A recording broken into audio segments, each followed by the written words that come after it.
Hi everyone, आप सभी का हमारे यूट्यूब चैनल पे वेलकम है।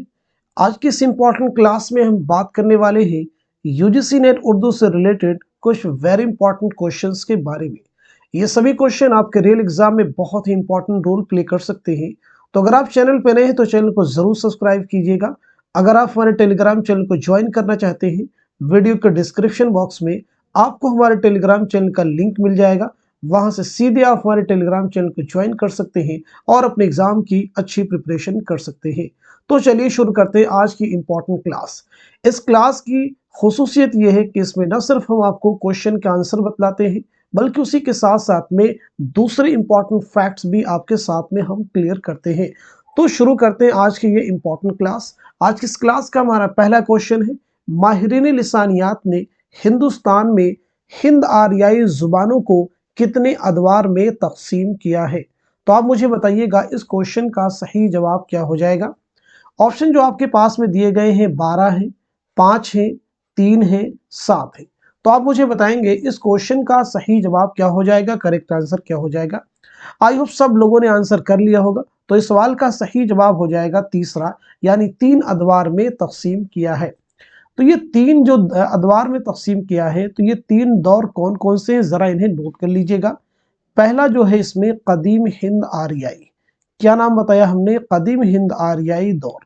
आप मुझे बताएंगे कदीम हिंद आर्याई दौर कब से कब तक मुहित है। दूसरा है वस्ती हिंद आर्याई दौर, इसके बारे में मुझे आप बताएंगे कि कब से कब तक माना जाता है। और तीसरा है जदीद हिंद आर्याई दौर। ये अलग से भी एग्जाम में पूछे जाते हैं, इसलिए मैं इनको यहीं पर क्लियर आपको कर देता हूं। तो देखिए तीनों के बारे में हमने यहाँ पे नोट कर दिया है, कदीम, वस्ती और जदीद हिंद आर्याई अदवार को लिखा है। कदीम हिंद आर्याई दौर कब से कब तक माना जाता है, नोट कीजिएगा। 1500 कबले मसीह से 1500 कबले मसीह से कब तक माना जाता है, 500 कबले मसीह तक। नोट कर लीजिएगा, 500 कबले मसीह तक ये माना जाता है। वस्त हिंद आर्याई दौर कब से कब तक माना जाता है, 500 कबले मसीह से लेकर के 1000 ईस्वी तक माना जाता है। इसे याद रखिएगा, 1000 ईस्वी तक। जदीद हिंद आर्याई दौर 1000 ईस्वी से लेकर के ता ज़माने हाल, 1000 ईस्वी से लेकर के ता हाल, इसे आप नोट कर लेंगे। आई थिंक अब आपको सारी चीजें क्लियर हो चुकी होंगी। अब हम बढ़ते हैं नेक्स्ट क्वेश्चन की तरफ।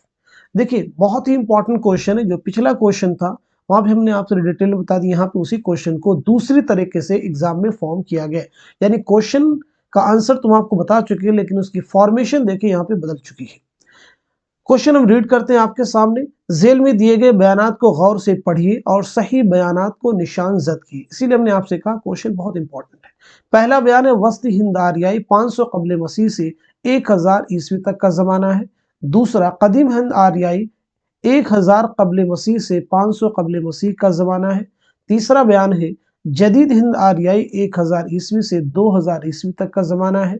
और चौथा बयान है, कदीम हिंद आर्याई 500 कबल मसीह 1500 कबल मसीह से लेकर के 500 कबल मसीह का जमाना है।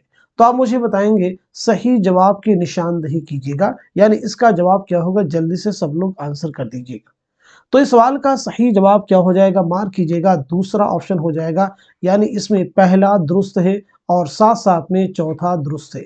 जैसा कि मैंने पीछे बताया था आपको, वस्त हिंद आर्याई दौर 500 कबल मसीह से 1000 ईस्वी तक, कदीम हिंद आर्याई दौर 1500 कबल मसीह से 500 कबल मसीह। अब हम बात कर लेते हैं नेक्स्ट क्वेश्चन की। देखेंगे बहुत ही इंपॉर्टेंट क्वेश्चन है। जेल में 2 जुमरे सही है। पहला जुमरा देखिए आपके सामने है, ब्रिज भाषा है, खड़ी बोली है, कन्नौजी है। दूसरा जुमरा है ब्रिज भाषा, बुंदेली, कन्नौजी। तीसरा है खड़ी बोली हरियाणवी, शोरसीनी। और चौथा है खड़ी बोली हरियाणवी। सही जुमरे की निशानदेही कीजिए। 4 आपके पास ऑप्शन में है, आप मुझे बताएंगे इनमें से कौन सा ऑप्शन है जो कि आपका जवाब होगा, आपका सही जवाब बनेगा।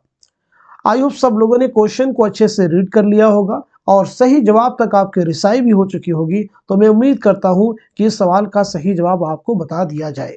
तो इस क्वेश्चन का जवाब हो जाएगा आपका दूसरा, यानी इसमें बा है और दाल, यानी ये जो जुमरा ये भी सही है और जो फोर्थ है ये भी सही। कैसे, जरा हम गौर कर लेते हैं।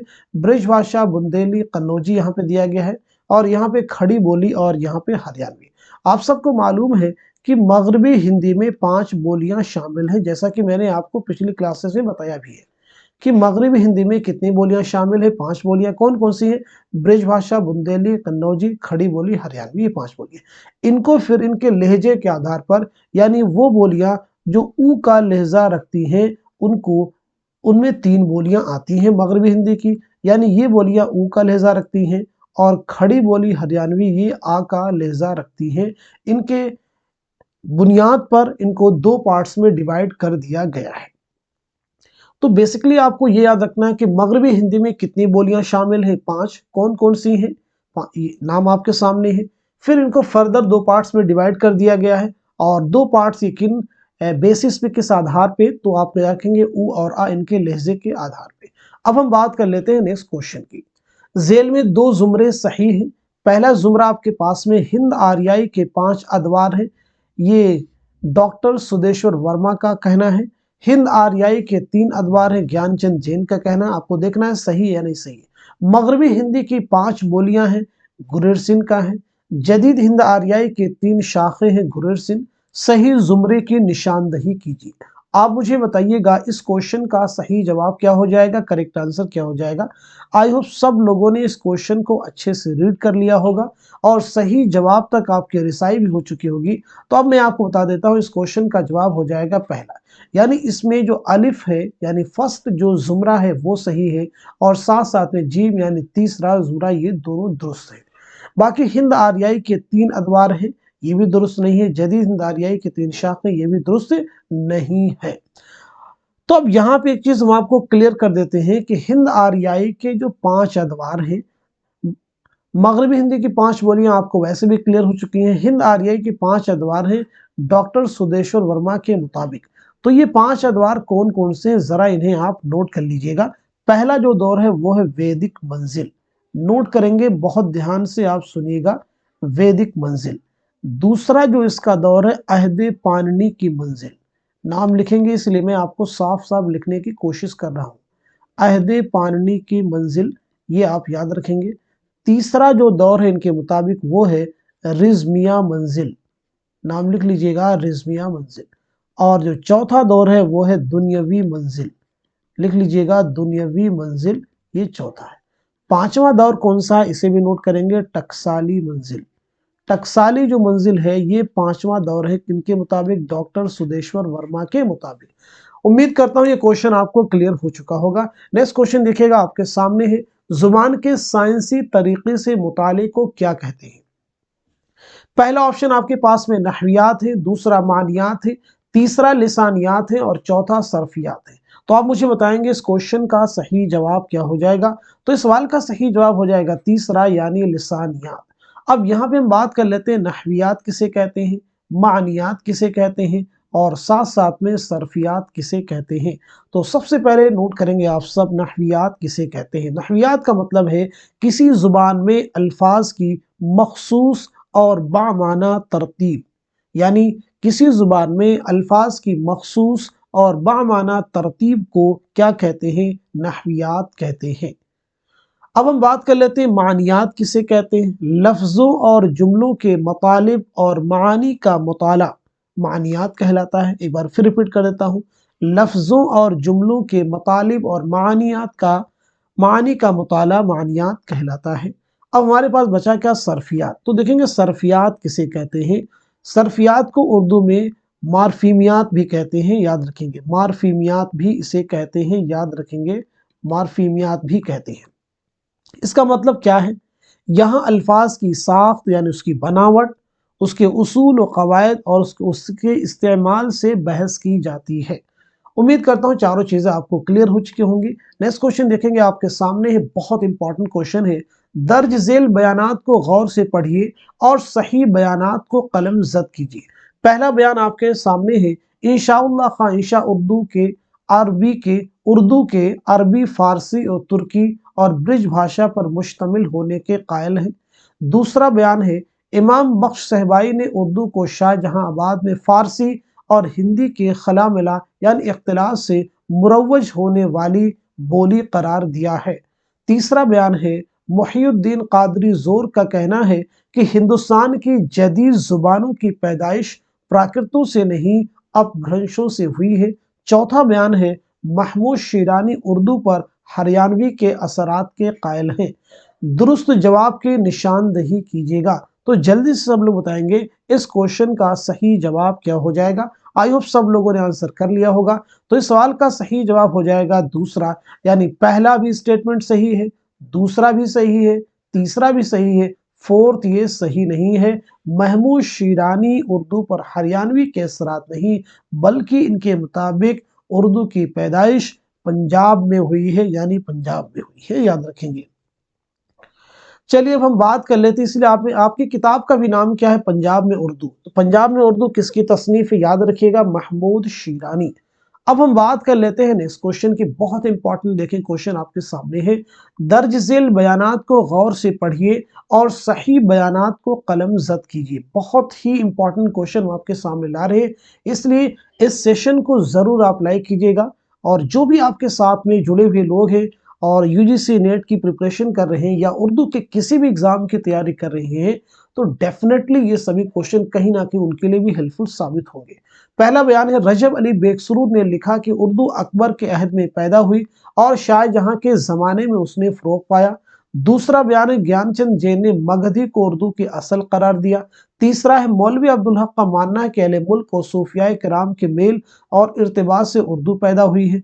चौथा बयान है माहिर लिसानियात ने अपभ्रंशों को हिंद आर्याई जुबानों के अहद वस्ता और अहद जदीद को मिलाने वाली कड़ी माना है। दुरुस्त जवाब की निशानदेही कीजिए। आप मुझे बताइएगा इस क्वेश्चन का सही जवाब क्या हो जाएगा। आई होप सब लोगों ने बहुत अच्छे से इस क्वेश्चन को सुन लिया होगा और सही जवाब भी आपने मार्क कर लिया होगा। तो इस क्वेश्चन का जवाब हो जाएगा तीसरा, यानी इसमें जो तीसरा जुमरा है ये दुरुस्त है और जो चौथा है ये भी दुरुस्त है। इस बात को ध्यान में रखेंगे। यहाँ पे देखिए दिया गया है दूसरे ऑप्शन में, दूसरे जुमरे में ज्ञानचंद जैन ने मगधी को उर्दू की असल करार दिया। ऐसा नहीं है, आपने खड़ी बोली को, मगधी को नहीं बल्कि जो है खड़ी बोली को उर्दू की असल करार दिया है। इस बात को ध्यान में आप रखिएगा। पहला जो बयान है रजब अली बेकसुरूर ने कहा है, लिखा यहाँ पे दिया गया है, बल्कि ये किसने कहा है, मीर अमन ने कहा। याद रखेंगे ये किसने कहा है, मीर अमन ने कहा है, मीर अमन दहलवी। इनकी दास्तान है बागो बहार। उम्मीद करता हूँ चारों ऑप्शन आपको क्लियर हो चुके होंगे। अब हम बढ़ते हैं नेक्स्ट क्वेश्चन की तरफ।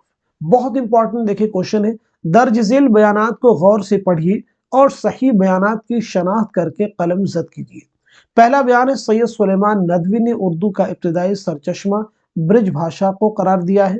शौकत सब्जवारी का नजरिया है कि उर्दू पाली से निकली है।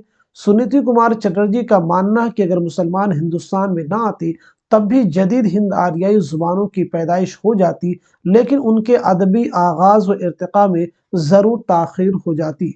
चौथा है मसूद हुसैन खान ने यह तस्लीम किया है कि उर्दू खड़ी बोली और हरियाणवी की आमेजिश से निकली है। दुरुस्त जवाब की निशानदेही कीजिए।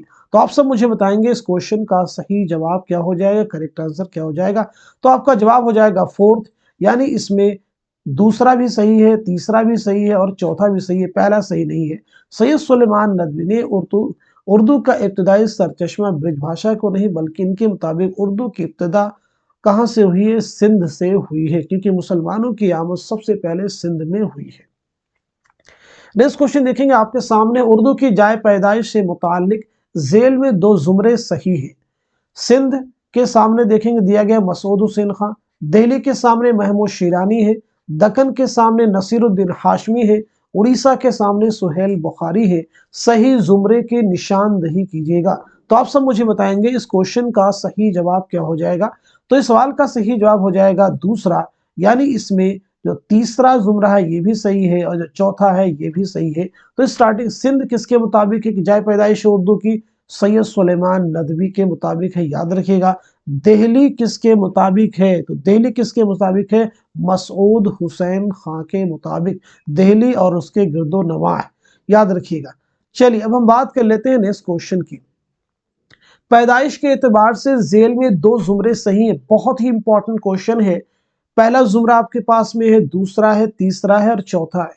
सही जुमरे की निशानदेही कीजिएगा। जल्दी से इस क्वेश्चन को अच्छे से रीड कर लीजिए और सही जवाब मुझे आप सब बता दीजिएगा। तो उम्मीद करता हूं कि सब लोग आंसर कर चुके होंगे। तो इस सवाल का सही जवाब हो जाएगा दूसरा, यानी जो दूसरा जुमरा है ये भी सही है, जो तीसरा जुमरा है ये दोनों ही सही है। कैसे सही है इसको हम जस्टिफाई भी आपके साथ में करेंगे। तो सबसे पहले हम बात करते हैं मोहम्मद हुसैन आज़ाद की पैदाइश हुई है 1830 ईस्वी में आपकी पैदाइश है और 1910 ईस्वी में आपका इंतकाल हुआ है। अब हम बात करते हैं महमूद शीरानी के बारे में। तो महमूद शीरानी की पैदाइश हुई है 1880 ईस्वी में और आपका इंतकाल हुआ है 1946 ईस्वी में। अब हम बात कर लेते हैं सैयद सुलेमान नदवी के बारे में। तो सैयद सुलेमान नदवी की पैदाइश हुई 1884 ईस्वी में और आपका इंतकाल हुआ है 1953 ईस्वी में, याद रखिएगा। चलिए आ जाते हैं तीसरे ऑप्शन पे। नसीरुद्दीन हाशमी की पैदाइश कब हुई है, जरा नोट कीजिएगा। तो आपकी पैदाइश हुई है 1895 ईस्वी में, याद रखिएगा, और आपका इंतकाल हुआ है 1964 ईस्वी में। अब हम बात करते हैं शौकत सब्जवारी के बारे में।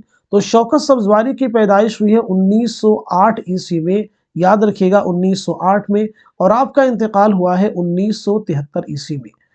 अब हम बात कर लेते हैं मसूद हुसैन खां। तो मसूद हुसैन खां की पैदाइश हुई है 1919 ईस्वी में और आपका इंतकाल हुआ है 2010 ईस्वी में, याद रखिएगा। चलिए हम बात कर लेते हैं अब नेक्स्ट क्वेश्चन की। जदीद हिंद आर्याई का जमाना कब से कब तक है? पहला ऑप्शन आपके पास में देखिए दिया गया है, दूसरा है, तीसरा है और चौथा है। तो मुझे बताएंगे इस क्वेश्चन का जवाब क्या हो जाएगा। पीछे जबकि हम इसको सवाल का सही जवाब आपको बता चुके हैं, तो आपका जवाब हो जाएगा फोर्थ, यानी 1000 ईस्वी ता ज़माने हाल। नेक्स्ट क्वेश्चन आपके सामने, झेल के बयानात को गौर से पढ़िए और दुरुस्त बयानात को निशान जद कीजिए।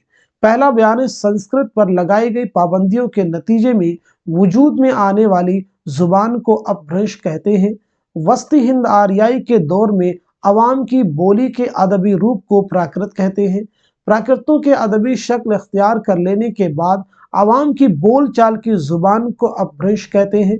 प्राकृतों में सबसे पहले शोरशीनी में कवायद तरतीब दिए गए। सही जवाब की निशानदही कीजिए।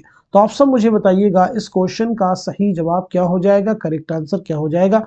आई होप सब लोगों ने आंसर कर लिया होगा। तो इसका जवाब हो जाएगा दूसरा, यानी सिर्फ जो जीम दिया गया तीसरा जो जुमरा है वो दुरुस्त है, तीसरा बयान सही है, बाकी सही नहीं है।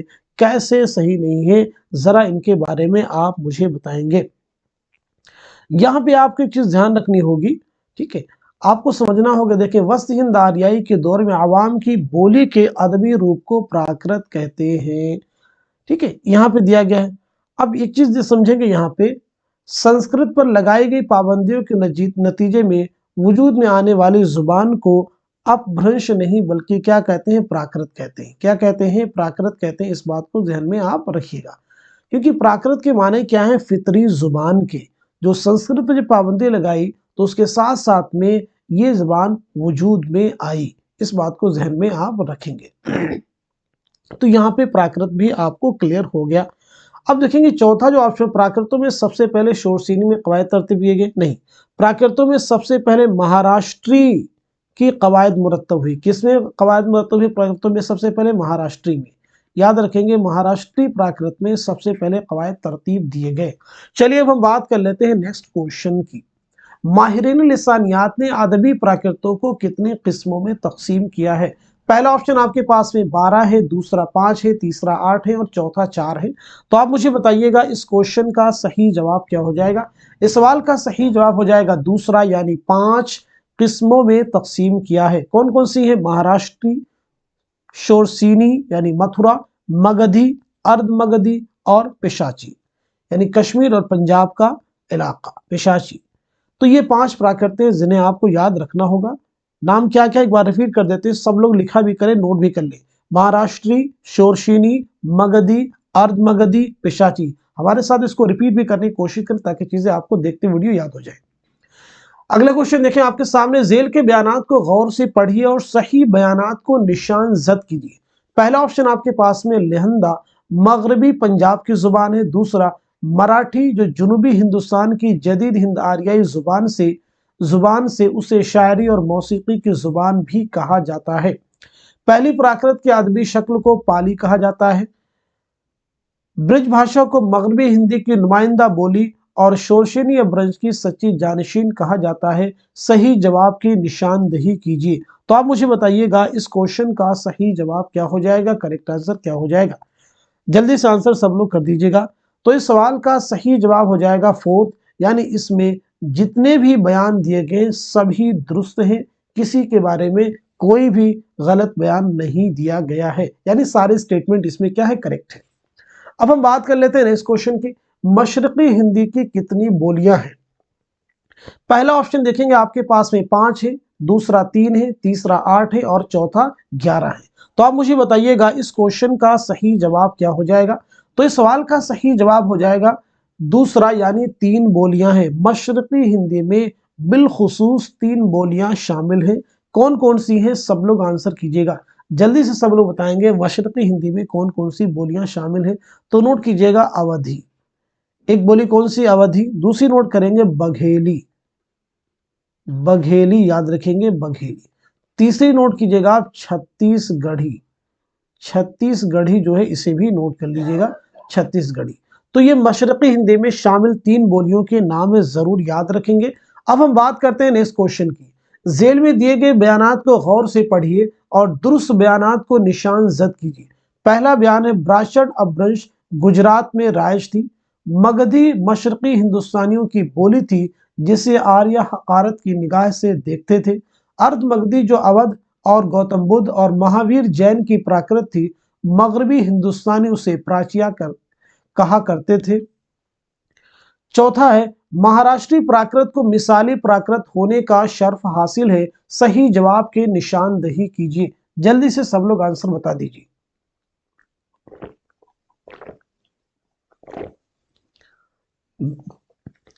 आई होप सब लोगों ने क्वेश्चन का आंसर कर लिया होगा। तो अब मैं आपको बता देता हूं इस सवाल का सही जवाब क्या हो जाएगा, करेक्ट आंसर क्या हो जाएगा। इस क्वेश्चन का जवाब हो जाएगा दूसरा, यानी ये स्टेटमेंट भी सही है, ये भी सही है और ये भी सही है। तो यहाँ पे देखेंगे पहला स्टेटमेंट इनकरेक्ट है। ब्राशट अपभ्रंश गुजरात में राइज थी, यहाँ पे दिया गया है, जबकि सही जवाब होगा ये सिंध में राइज थी। नोट कर लीजिएगा कहाँ राइज थी, सिंध में राइज थी। अब हम बात कर लेते हैं नेक्स्ट क्वेश्चन की। मथुरा में बोली जाने वाली शोरशेनी अपभ्रंश में कितनी बोलियां शामिल है। पहला ऑप्शन आपके पास में 10, दूसरा है 5, तीसरा है 4 और चौथा है 3।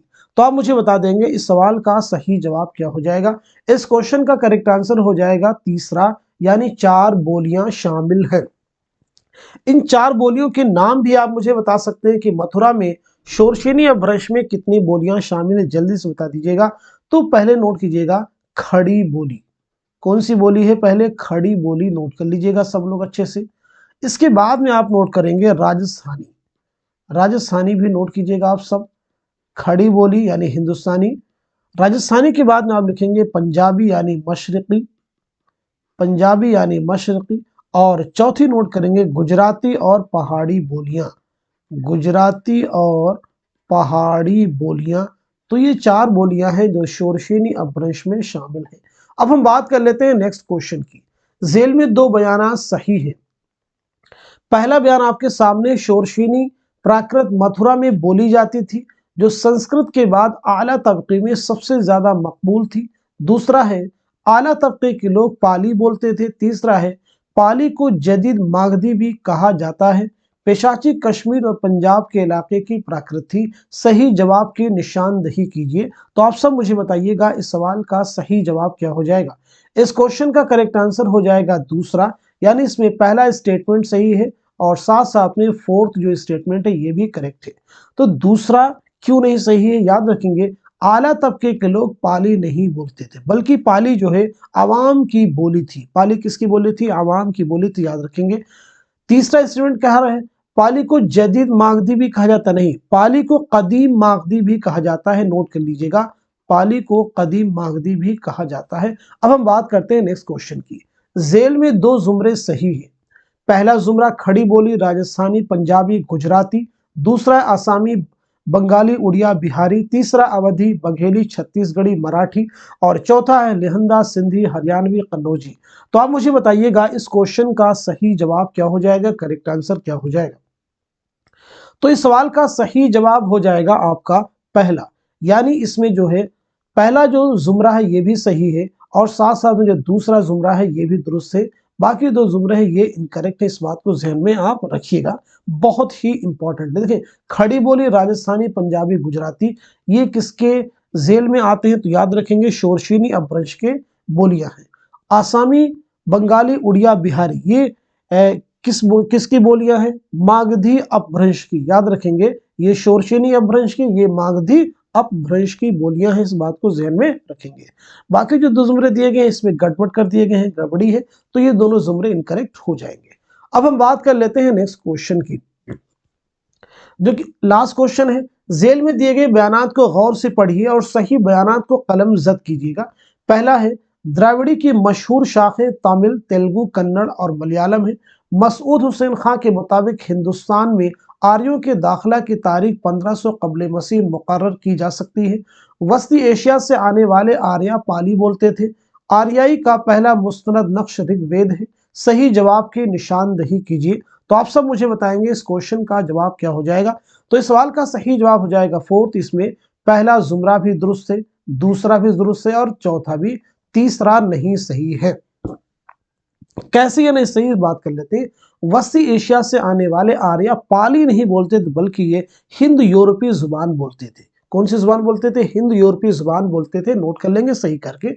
उम्मीद करता हूं कि ये सभी क्वेश्चन जो आज की क्लास में मैंने डिस्कस किए हैं आप सबके एग्जाम में बहुत ही हेल्प करेंगे। तो इस चैनल पे जितने भी लोग पहली बार इस क्लास को वॉच कर रहे हैं, चैनल को सब्सक्राइब कर लीजिएगा, वीडियो को लाइक कीजिएगा, क्योंकि इसके पीछे बहुत एफर्ट होती है, हम आपके लिए बहुत एफर्ट करते हैं, कभी मेहनत होती है।